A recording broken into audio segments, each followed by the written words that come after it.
ലാലപ്പൻ സംവിധാനം ചെയ്ത് 2024 ഡിസംബർ 25 ക്രിസ്മസിന് തന്നെ അടിച്ച് പറപ്പിച്ച് വിട്ട ഒരു പടമായിരുന്നു നമ്മുടെ ബാരോസ്. ഒരു പടക്കപ്പടം. ഞാൻ ഫ്ലാഷ് ബാക്ക്. ലാലപ്പൻ പറഞ്ഞിരുന്നത് പിള്ളേർക്ക് ഇഷ്ടപ്പെടുന്ന മുതിർന്നവർക്ക് ഇഷ്ടപ്പെടുന്ന നല്ലൊരു പടമാണെന്നാണ്. പക്ഷെ പടം കാണാൻ പോയിട്ട് പിള്ളേർക്ക് കൊച്ചു TV കാണാൻ ഫീല് പോലും കിട്ടിയില്ല. മുതിർന്നവർക്ക് ഒരു ഇഷ്ടപ്പെടാത്ത രീതിയിലാണ് പണിഞ്ഞു വെച്ചിരിക്കുന്നത്. എന്നാ പണ്ണലാണ് പണിഞ്ഞു വെച്ചത്. ഹലോ നമ്പൻ നമ്പീസ്, ഞാനാണ് ഡോമിസാർ കേട്ടോ. അപ്പം നമുക്ക് ഇന്നത്തെ വീഡിയോയില് ബാറോസ് റോക്കറ്റിന്റെ കുറച്ച് ബോംബ് കണ്ടുവരാം.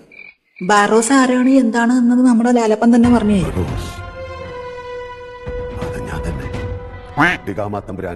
വിശ്വസ്തനായ 400 വർഷമായിട്ട്, അതായത് 4 നൂറ്റാണ്ടായിട്ട് അവിടുത്തെ പോർച്ചുഗീസ് ആയിക്കൊണ്ട് ഒരു ഡിഗാമ എന്ന് പറയുന്നവന്റെ അവന്റെ നിധി കാക്കുന്ന ഒരു പാവഭൂതമാണ് നമ്മുടെ ബാറോസ് അണ്ണൻ. തുടക്കത്തിൽ തന്നെ ബാറോസ് ആരെന്ന് നമ്മുടെ ലാലപ്പൻ തന്നെ പരിചയപ്പെടുത്തി തന്നതാണ്. എന്നിട്ട് പിന്നെ എന്തോ ഉമ്മാനാണെന്ന് അറിയത്തില്ല, കിളി പോയി ഓർമ്മ നഷ്ടപ്പെട്ട നമ്മുടെ ബാറോസ് അണ്ണനെയാണ് കാണിക്കുന്നത്.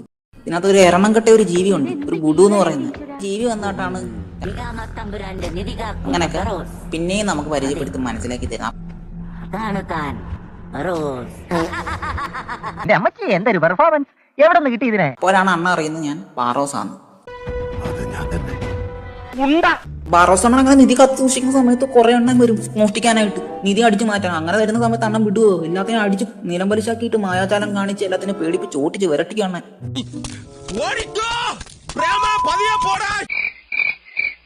അപ്പോഴാണ് അണ്ണന്റെ വെളിവ് തിരിച്ചു വരുന്നത്. അയ്യോ, ഞാൻ നിധി കാക്കുന്ന ഭൂതമാണേ എന്ന് ചിന്ത വരുന്നത്.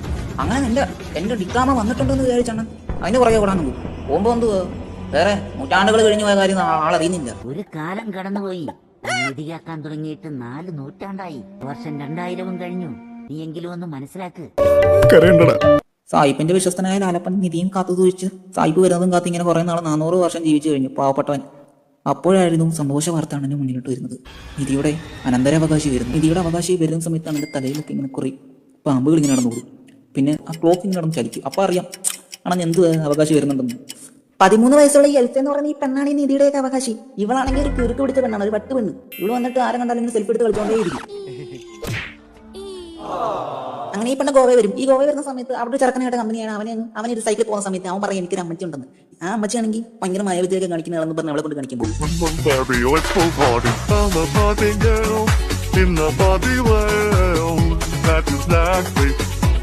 fantastic, you can bet my hair, undress me everywhere. Imagination, like it's your creation.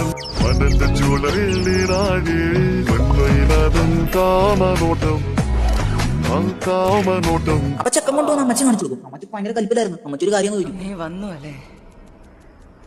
നിന്നെ കേട്ട പാടെ രണ്ടുപേരും കൂടെ പടഞ്ഞടിച്ച് ഒരു ഓട്ടം കൊടുക്കും.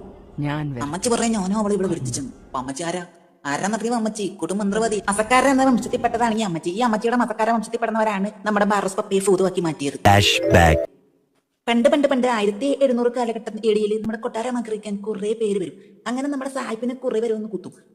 അങ്ങനെ പുള്ളിക്കാരന്റെ അവസ്ഥ മാറ്റാൻ വേണ്ടിയാണ് കുടുംബമന്ത്രവാദിയായിട്ടുള്ള ഇതേപോലെ ഇരിക്കുന്ന ആ അമ്മച്ചിയെ കൊണ്ടുവരുന്നത്. അന്ന് അമ്മച്ചി വന്ന എല്ലാം മാറ്റി കൊടുക്കും. അപ്പോഴാണ് നിധികൾ അപകടത്തിലാണ്, ഇത് സൂക്ഷിക്കണമെങ്കിൽ ഒരു ഭൂതത്തെ വേണമെന്ന കാര്യം അമ്മച്ചി പറഞ്ഞു കൊടുക്കുന്നത്. അങ്ങനെ നമ്മുടെ വിശ്വസ്തനായ പാപ്പായി ഇതിനെ ഇരയാക്കുകയാണ് ചെയ്യുന്നത്. കള്ളക്കടിയേറി രാജാവ് വന്നു. അങ്ങനെ ഭൂതമാവെന്ന് നമ്മുടെ ബാറോസ് പപ്പ സമ്മതിക്കുന്ന സമയത്ത് ആണെങ്കിൽ ഒരു പാനി അങ്ങോട്ട് വെച്ച് നിത്യം കൊടുക്കും. ആ പാനിയും കുടിച്ചാണ് അവിടെ കുത്തിയിരിക്കുന്ന സമയത്തുണ്ടല്ലോ കുറെ കൂടെ ഈ ടിഗാമ വന്നിട്ട് നമ്മുടെ ബാഹുബലിയെ കട്ടപ്പ കുത്തിയുടെ ഒരു കുത്തും. പൊതുവെ കുത്തിയിറക്കിയാണ് രക്തം ഇങ്ങനെ ഒരു കള്ളക്കഴിവേറിമോൻ. അങ്ങനെ ഈ കഴിവേറിമോൻ പുറകിൽ നിന്ന് കുത്തുമ്പോ അൺകറിയ പോലും ചെയ്യാതെ തിരിഞ്ഞു നോക്കിയിട്ട് ഒരു കാര്യം എന്ന് പറയും. ഇങ്ങനെ ഇരിക്കുന്നു തമ്പുരാൻ ഊമ്പിച്ചു വിട്ട് വിശ്വസ്തനായ നമ്മുടെ ബാറോസ് പാപ്പയെ. പിന്നെ അമ്മച്ചിയുടെ കൊടും മന്ത്രവാദമാണ്. അമ്മച്ചി വന്നിട്ട് ഒരു പാമ്പിനെ രണ്ടെണ്ണത്തിൽ ഇങ്ങനെ പറഞ്ഞിട്ട് അതിങ്ങോട്ട് കയറി വന്ന മറ്റേ ആ മുടിന്റെ മുകളിലൂടെ ഇങ്ങനെ കയറി തലയിലോട്ട് കയറിക്കുന്ന ഒരു പരിപാടിയുണ്ട്. ഭയങ്കരം തന്നെ. മോന ഇങ്ങനൊക്കെ പറഞ്ഞിട്ടുണ്ട് അമ്മച്ചി ഒരു മന്ത്രവാദം. അങ്ങനെ അമ്മച്ചി മന്ത്രവാദം തുടങ്ങിയിട്ട് അണ്ണന് ഒരു ഉടുപ്പ് അങ്ങോട്ട് ഇട്ടാൻ കൊടുക്കും, പൊട്ട് അങ്ങോട്ട് ഇട്ട് കൊടുക്കും. സുന്ദര കുട്ടപ്പനായിട്ട് ഒരു ഫോട്ടോ ഒക്കെ ഒന്ന് മാറ്റിയെടുക്കും. കൂടെ ആ ഗുഡു എന്ന് പറഞ്ഞ എണ്ണം കിട്ടുന്നില്ലായിരുന്നു, ഒരു പാവ അതിനൂടെ ആ ശക്തി കൊടുത്ത് പവറാക്കി കൂടെ നിർത്തും. ഇങ്ങനെയാണ് നമ്മുടെ ബാറോസ് പപ്പ ഭൂതമായി മാറിയത്. 400 വർഷം കഴിഞ്ഞിട്ടും ആ അമ്മച്ചിയുടെ മസക്കര വംശത്തിലെ ഈ അമ്മച്ചിയുടെ മന്ത്രവാദം തുടരുകയാണ്. എന്തിനു വേണ്ടിയാ?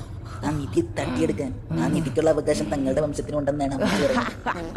നിധിയുടെ അനന്തരാവകാശി ഒറിജിനൽ അവകാശി വരികയാണ്. അപ്പൊ അമ്മച്ചി ഒന്നും സമ്മതിക്കത്തില്ല. ആ നിധി തങ്ങൾക്കുള്ളയാന്ന് അമ്മച്ചി പറയുന്നത്. അത് കൊടുക്കാൻ അമ്മ സമ്മതിക്കത്തില്ല.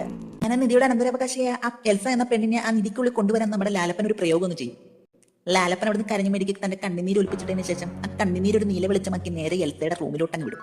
എൽസയാണെങ്കിൽ ആ കണ്ണുനീരിന്റെ ആ നീല വെളിച്ചം കണ്ടുകൊണ്ട് നമ്മുടെ ഈ നേരെ ഈ നിധിശേഖരത്തിന്റെ അകത്തേക്ക് വരികയാണ് ഗൈസ്. അങ്ങനെ ഈ പെണ്ണ് നിധിവാതിൽ ഇങ്ങനെ തുറക്കാൻ നേരത്ത് ഒരു പൂച്ചസാർ പറഞ്ഞു പറഞ്ഞു പെണ്ണിന് എന്റെ തേക്ക് എടുത്തിട്ട് ഓടാം. പറ്റിച്ചോ നമ്മളെ?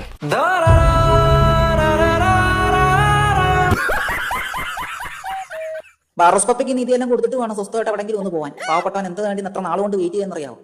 അനന്തരാവകാശിക്ക് ഭൂതത്തെ കാണാൻ പറ്റും, വേറെ ആർക്കും കാണാൻ പറ്റില്ല. അങ്ങനെയാണെങ്കിൽ അങ്ങനെ എറണാകട്ടവൻ ഈ ബുദ്ധി പറഞ്ഞു കൊടുക്കും. പിന്നെ നമ്മുടെ ബാറോസ്കോപ്പ നേരെ അങ്ങ് ഇസയെ കാണാൻ പോവുകയാണ്. എന്റെ പൊന്നോ, പിന്നെ കാണിച്ചു കൂട്ടുന്നതൊന്നും പറയണ്ട. വീഡിയോ ഗെയിമിനേക്കാളും കഷ്ടമായ എഡിറ്റിംഗ് ആണ്. ഒരു സിറ്റി കൂടെ ഒക്കെയാണ് കടന്നു വന്ന രംഗമുണ്ട്. സഹിക്കാൻ പറ്റില്ല. ഇനി ആരും സൂത്രം കാണിച്ചാ Kissy face, sent to your phone, but I'm trying to kiss your lips for real. Red hearts, that's what I'm on, yeah. Come give me something I can feel. Don't you want? അതുപോട്ടെ, ഒരു പോലീസുകാരുടെ വെറുപ്പിക്കലുണ്ട്. കാരണം പേരെന്നറിയാൻ എന്റെ പൊന്നോ, ഇയാൾ കാണിച്ചു കൂട്ടുന്ന കോമാളിത്തരം കാണും.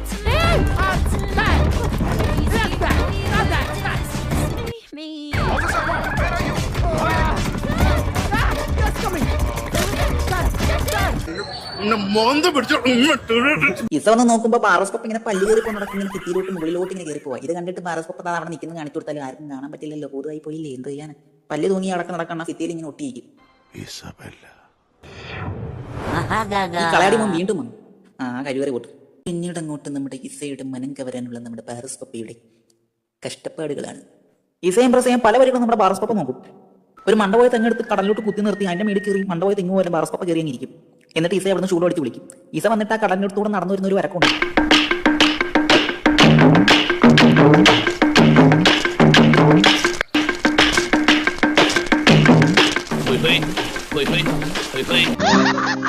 സൂക്ഷിച്ച്, അവിടെ നല്ല ആഴമുണ്ട്. കടലിന്റെ സെന്ററിൽ വന്നിട്ട് പറയും, ഞാൻ എങ്ങനെ ഇവിടെ എത്തിയെന്ന് അവള് ചോദിക്കും. എങ്ങനെ ഇരിക്കുന്നു? പിന്നെ അങ്ങോട്ട് കാണിക്കുന്ന മൊത്തവും കടലത്തരങ്ങളാണ്. ഇതെല്ലാം കണ്ട് വെറുത്തിരിക്കുമ്പോൾ ലാലപ്പൻ തന്നെ പാടിയ ലാലപ്പന്റെ സോങ് കൂടി വരുമ്പോൾ തൃപ്തികരമായി.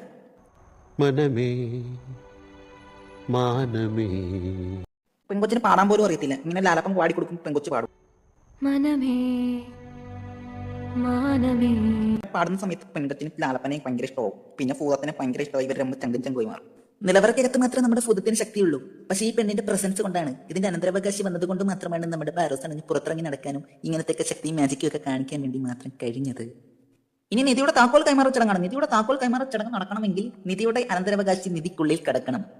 പക്ഷെ മാതൃക അമ്മച്ചി അവിടെ റെഡിയായിരിക്കുകയാണ് നിധി സ്വന്തമാക്കാൻ. അമ്മച്ചി അവിടെ കൂടെ മന്ത്രങ്ങൾ ചെയ്ത് നിധി സ്വന്തമാക്കാനുള്ള പരിപാടികൾ തുടങ്ങിക്കഴിഞ്ഞു. അങ്ങനെ അമ്മച്ചി തേടിഞ്ഞു വെച്ചൊരു പ്രയോഗം നടത്തി നമ്മുടെ ഡിഗാമയുടെ സാഹിബിന്റെ ഒരു രൂപം, ഒരു ദുരാത്മാവിനെ ഉണ്ടാക്കി അങ്ങ് എടുക്കും. ഈ ദുരാത്മാവിനെ ഒരു തേടിന്റെ രൂപത്തിലാക്കി മന്ത്രവാദി അമ്മച്ചി തന്റെ സഹയുടെ കൈ ഏൽപ്പിച്ചു കൊടുത്ത് അതവിടെ കൊണ്ട് സെറ്റ് ചെയ്ത് വെക്കും. അപ്പൊ ഈസയാണെങ്കിൽ നിധിക്കുള്ളിൽ പ്രവേശിക്കുന്ന സമയത്ത് അതിൽ കയറി ചവിട്ടി കയറി കഴിഞ്ഞാൽ ദുരാത്മാവും ആ നിധിക്കുള്ളിൽ പ്രവേശിക്കും. അങ്ങനെ ഡിഗാമയുടെ ദുരാത്മാവ് ഉള്ളിലോട്ട് പ്രവേശിക്കുന്ന സമയത്ത് ബാറാസ് എണ്ണം നോക്കുമ്പോൾ എന്റെ തമ്പുരാൻ താവണം നിൽക്കുന്ന പറഞ്ഞ തമ്പുരാനെയും വിളിച്ച് ഉള്ളിലോട്ട് ചെല്ലുന്ന സമയത്ത് തമ്പുരാൻ വന്നിട്ട് ഒരു കുത്തം ഇങ്ങനെ ഇരിക്കുന്നു.